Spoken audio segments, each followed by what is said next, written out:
Welcome to episode 2 of the Get Back in Shape podcast for fathers, husbands over the age of 40 who want to get back in shape and they want to know exactly what they should be doing in their lifestyle, their nutrition and their training. From a coach who's coached thousands of clients now, thousands of men just like you over the last 14 years, who's trained himself for over 27 years. So you're in a good place. If you're a father, wants to get back in shape, wants to improve his health, build a strong, healthy body, then you're in the right place. So listen up, take a seat and listen up. Most men in their 40s need a wake-up call when it comes to the direction they're going with their health, their body shape and their fitness. They need, let's say, a kick in the balls to waken them up, because we have, if you look at the stats across the world at this moment in time, in all the major continents, all the major countries, let's take the UK for example, over 60% of adult men are overweight and getting into that obese category, over the age of 40 into the age of 50. Shocking, right?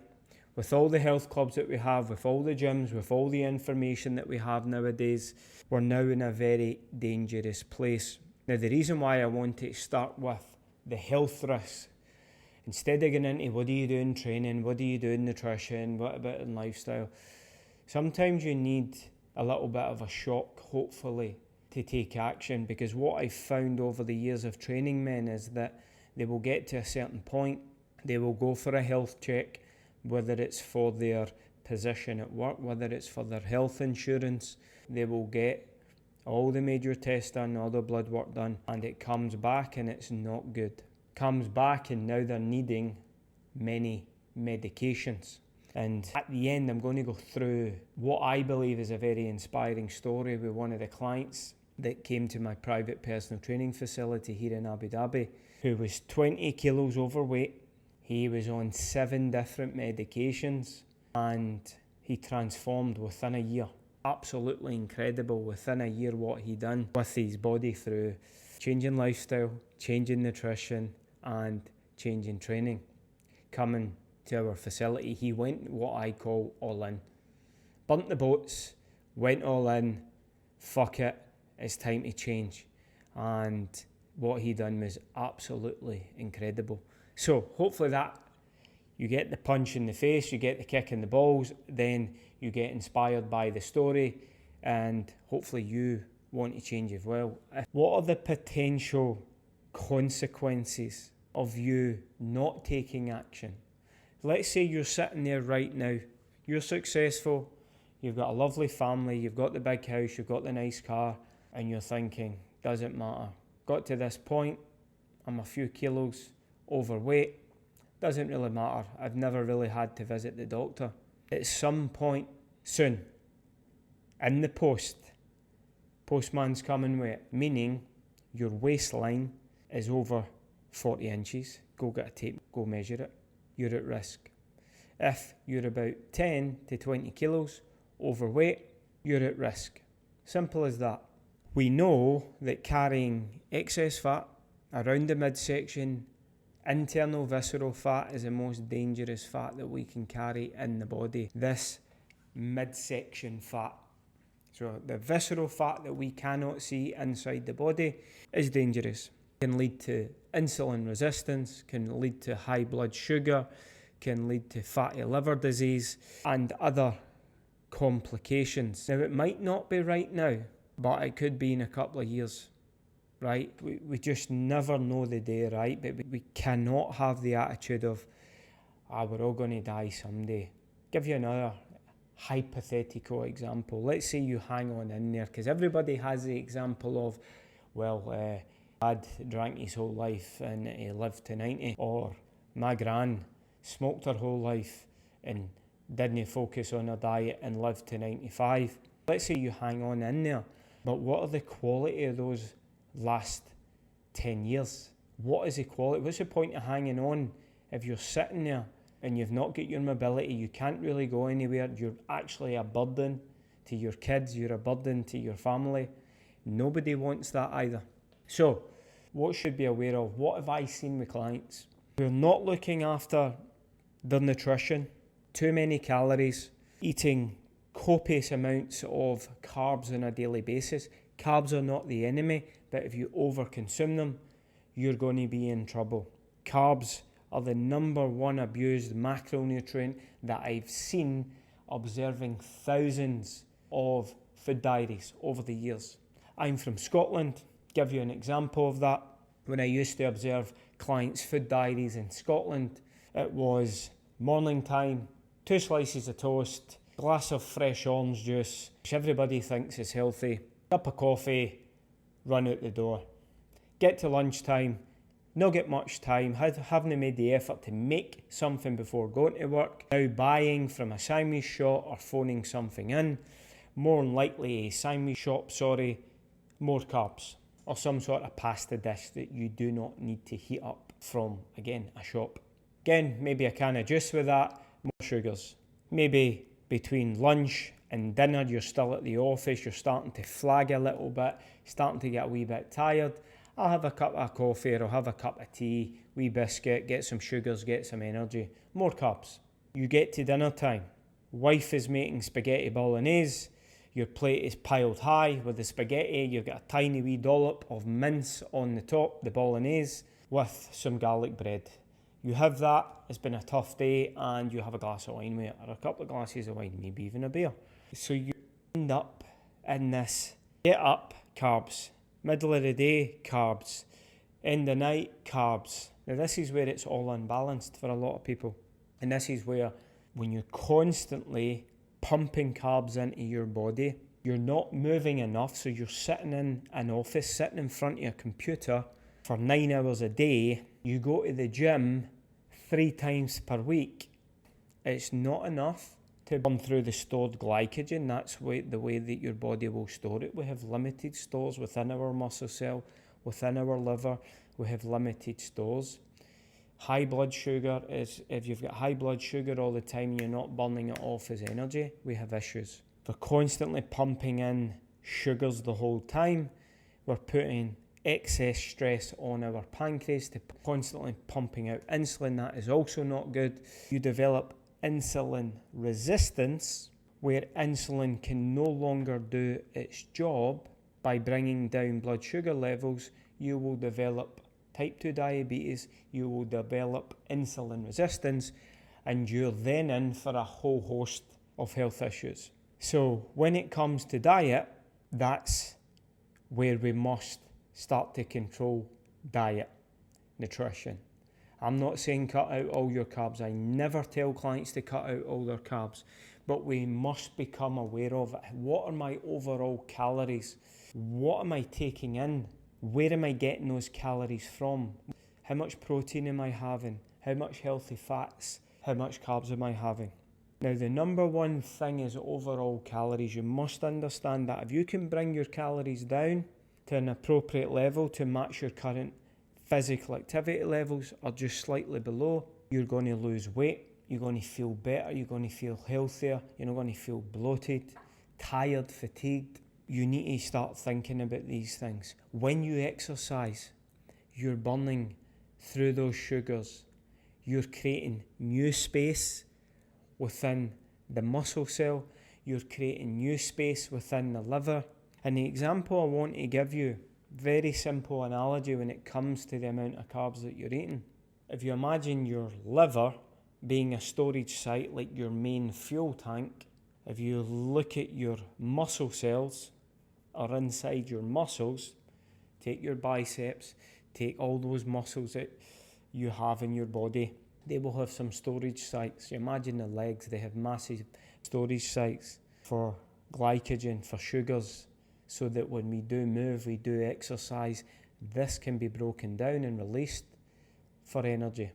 Simple as that. That's the easiest one. Now, the analogy I want to give you is, you have a 3-litre car.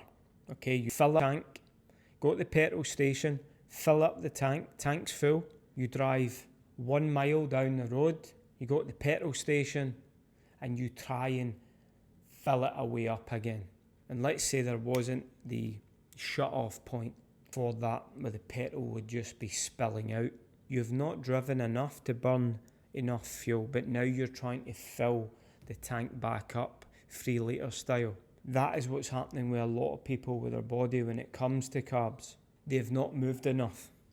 So they've had those 2 slices of toast in the morning, they've had 60 grams of carbs, they go in the office, are sitting there doing nothing, typing away, and now, lunchtime, we've got another 60 grams of carbs coming in from the sandwich, possibly even more if you add in a sugary drink or a piece of chocolate, something like that.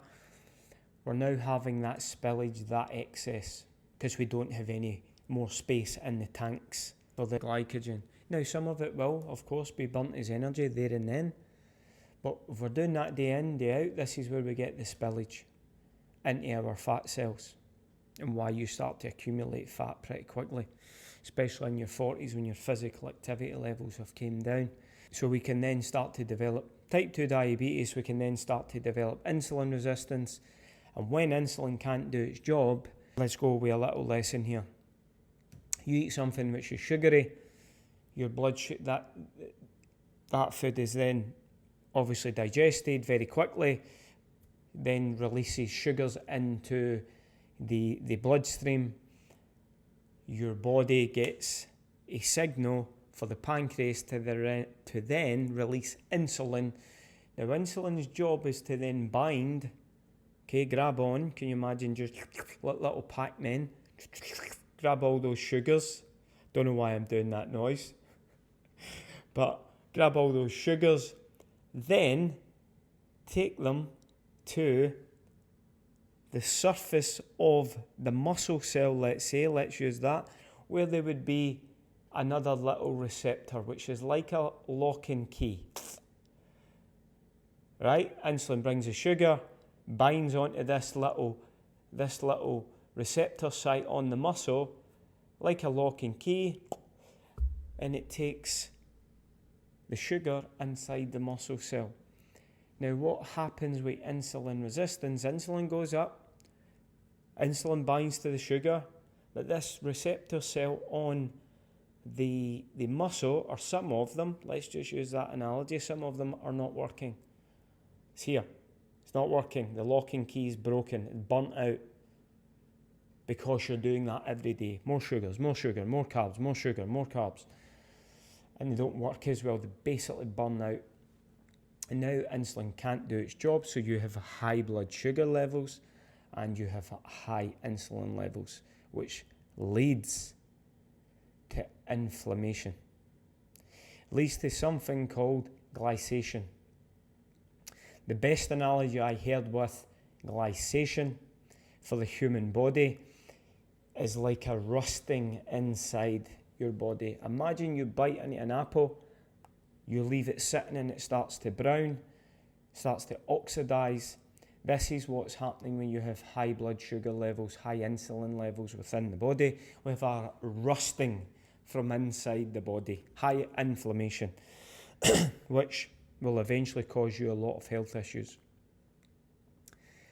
So if we take that alone, if we stop there and think, shit, I need to start fixing my diet. I need to look at how many carbs I'm having. I don't need to cut them all out.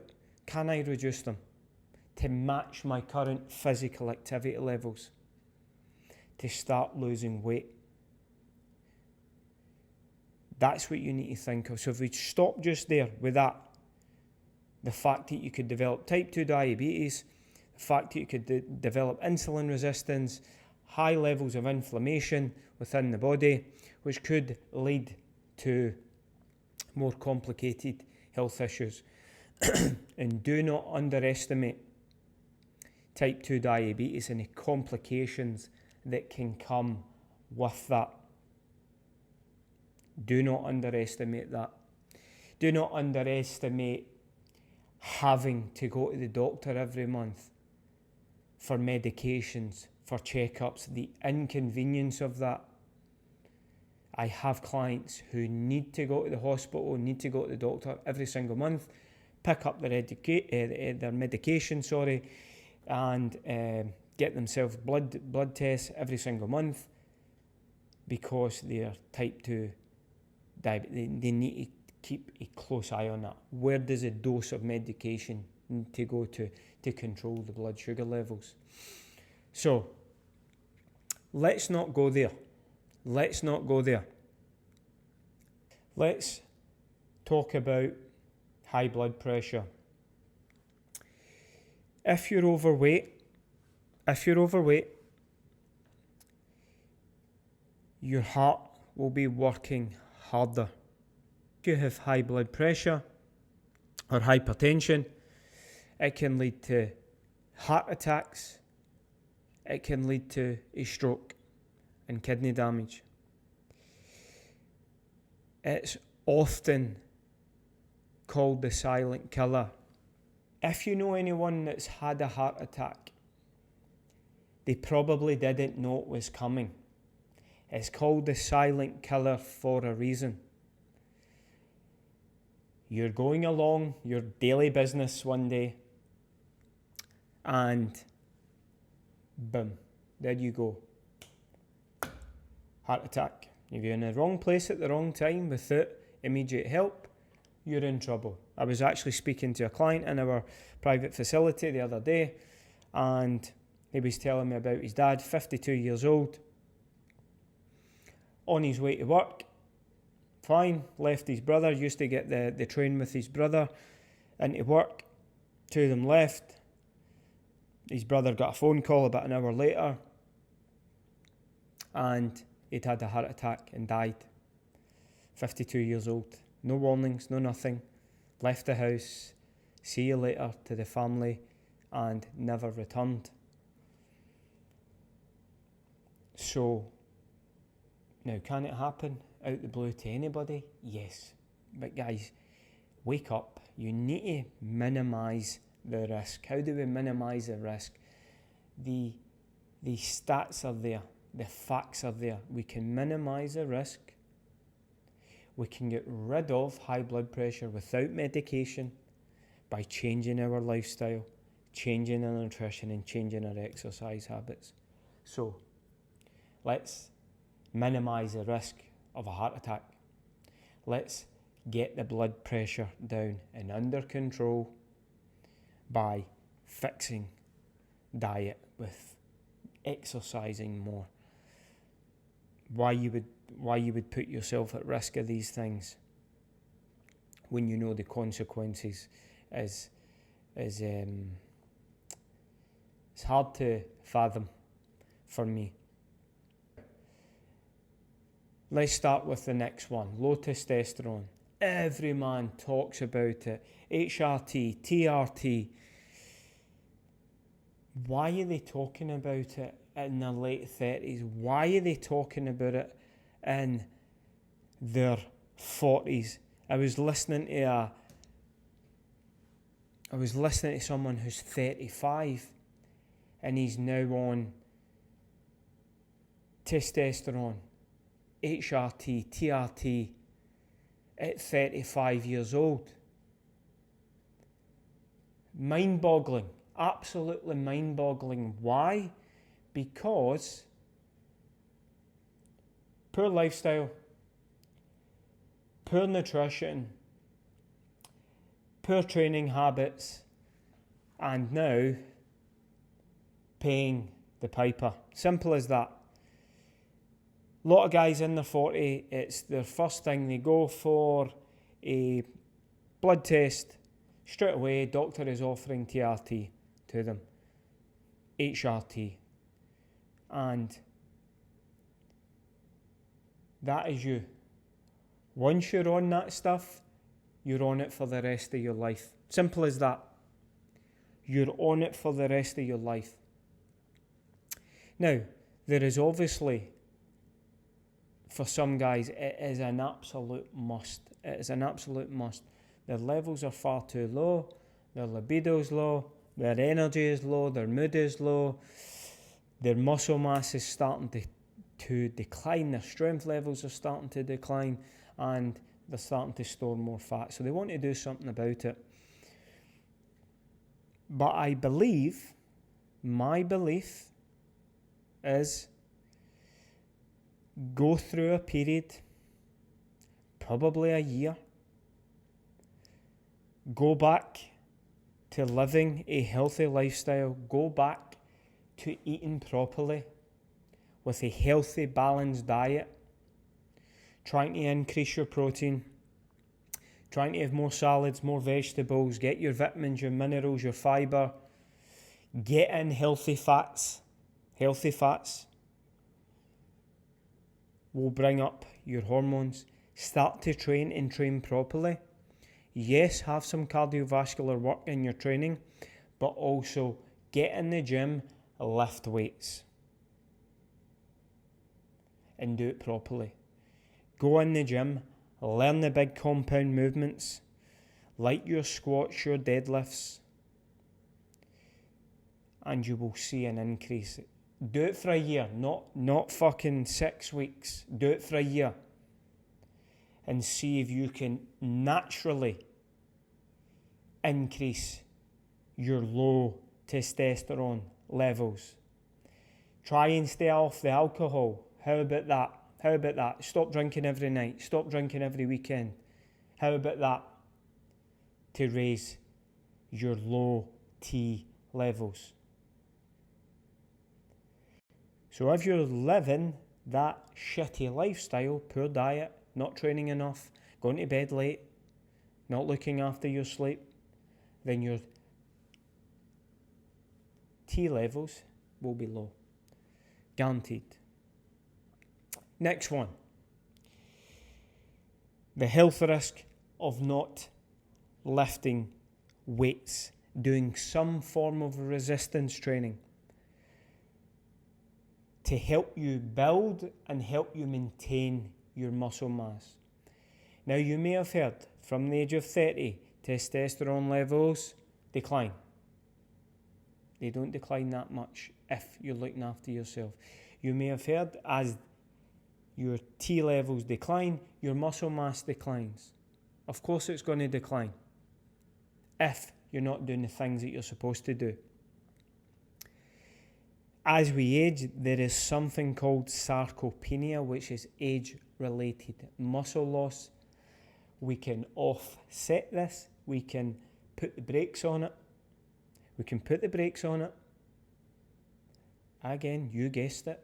If we fix things in our lifestyle, our nutrition, and especially our training, lifting weights will put the brakes on sarcopenia. Now, how does sarcopenia impact you? Maybe not at 40, maybe in your late 50s, 60s. You start to lose your muscle mass, you start to lose your strength, you maybe lose your balance, you can't grab onto things, you fall, you break a bone, you break a hip. Not good. In Dr. Peter Attia's book, Outlive, I can't remember the stats on this, but as we get into our 60s, one of the biggest killers and one of the major things that we should be strength training for is to offset frailty.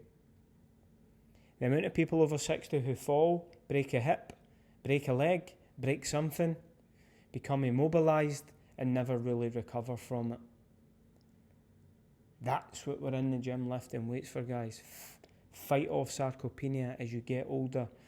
You want to be able to get out that seat, right? You don't want to be stuck in that seat. You can't squat yourself out of that seat, leg press yourself out of that seat and just sit there and piss and shit yourself, because you do not have the ability to get out of the seat. You do not have the ability, the strength to run after your grandchildren.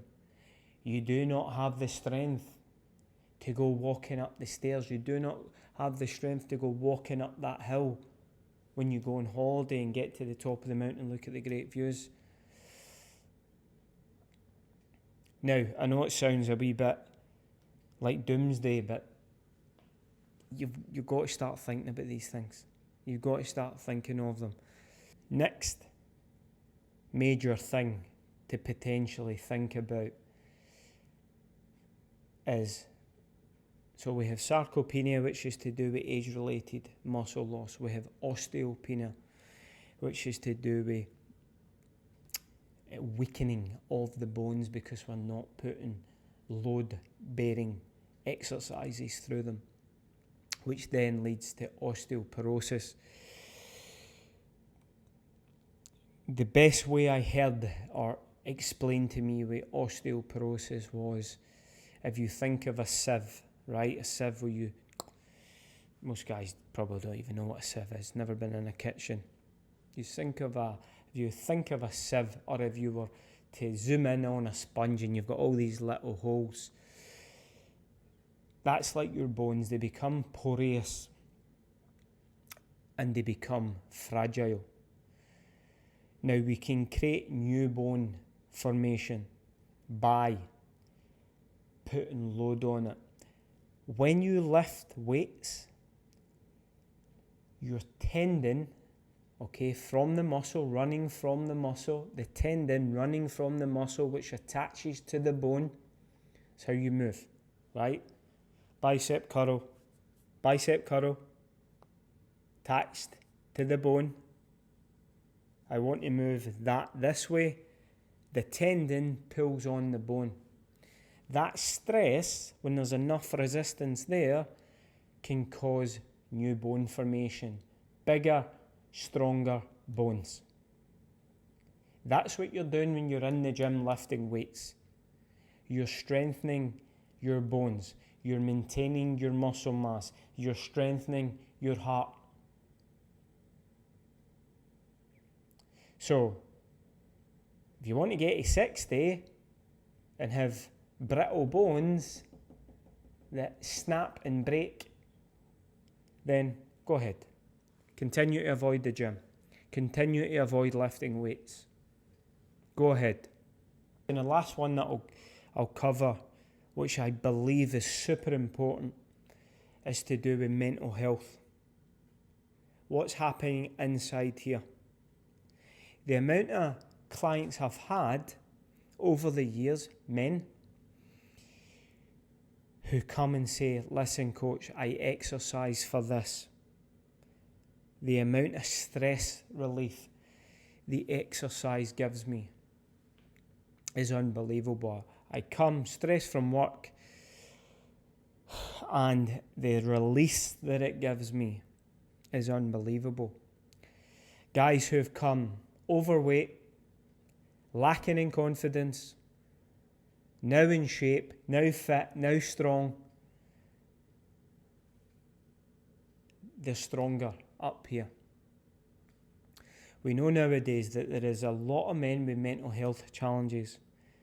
There is a lot of men commit suicide because inside here they're facing a lot of issues. They're maybe stressed, or not maybe stressed, they are stressed. They have issues going on in many different areas of their life. Now, I'm not for 1 minute saying that lifestyle, nutrition and training will fix everything. It doesn't, but it helps. I've seen it with my own eyes with regards to mental health. We know that it changes the chemicals in the body. We know that it changes the chemicals in the brain. I've never met anyone who's come into the gym who is feeling a little bit, let's say, out of sorts, bad day, feeling tired, feeling sluggish, shitty day overall, maybe an argument with their staff, their management, whatever it is, maybe even an argument with their wife, and now they come into the gym, you can see that their mood is down. By the time they've finished the session, their mood is here. It's up here. That's the power of exercise. I see it with my own eyes every day. I've seen it with my own eyes for 14 years. So, those are the possible consequences. Those are the possible health risks. If that's not enough to give you a kick in the balls to take action, I don't know what will. Maybe the next story will. Client story for you. client story, real life story. Guy in his 40s, local guy, so Emirati, comes to our private personal training facility. Machine, the in-body analysis. We have an in-body analysis machine, which is a bioelectrical impedance, very expensive machine. We take his measurements, which you can see here. If you're watching the video podcast, you can see here. The guy has about 20 kilos of excess fat. He's out of shape, so not really trained, been abusing food, about 20 kilos overweight, under-muscled as well, doesn't have much muscle mass. Comes in, he's on 7 different types of medication. Now this is the truth, this is the facts. 7 different types of medication. He's a type 2 diabetic, which you develop with poor nutrition, poor exercise habits, as I discussed. High blood pressure medication, high cholesterol, and other medications. So health is a mess, body's a mess, fitness is a mess. He comes in and he wants to get back in shape. He wants to transform his health. So this guy goes on a journey for 1 year. It's actually roughly to this date 1 year since he came into our facility. He's now 20 kilos down. Okay, so 20 kilos down. He went from 27 kg fat mass, all the way down to 7 kg fat mass in 1 year. Recently, not that long ago, a few months back, went to his doctor, done all the blood tests, done everything that they need to do. He no longer, at this moment in time, as we currently speak, this guy is no longer on any medication. Zero medication. He's now running 5Ks without stopping. He's now squatting a decent amount of weight in the gym. He's built over 3 kg of muscle. So from being fat, overweight, not strong, not fit, on 7 medications, to being strong, being fit, and on 0 medications. That is powerful. As a coach, it's the most satisfying thing for me. It's the most satisfying thing for our coaches at my facility when we get someone who just grabs all the information, who comes every week and goes all in, and you see the massive change. There's nothing more frustrating for me looking at a man who's overweight. I know he's on the road to health problems, and he does fuck all. He doesn't grasp what's going to happen to him. And that is why I wanted to bring you this as the second episode. To hopefully listen to someone who works with men face to face in his facility, who works with men online, who's helped him transform through the power of lifestyle, small lifestyle changes, back to basics in nutrition, back to basics in training, both resistance training and cardiovascular training, who's done it and seen it with his own eyes. And it can be so powerful, transforming to you. So if you're listening to this, you're watching this, and you're overweight, you're struggling with your health, with your fitness, with your confidence, know that you can change at any age, and know that there are some simple basic steps that you can take to transform yourself in 1 year, depending where you are, depending where you're starting from. 1 year, go all in, you could be standing in a completely different position, standing in a completely different body, this time next year. So, thanks for listening. Episode 3 is going to be about what we do at the gym.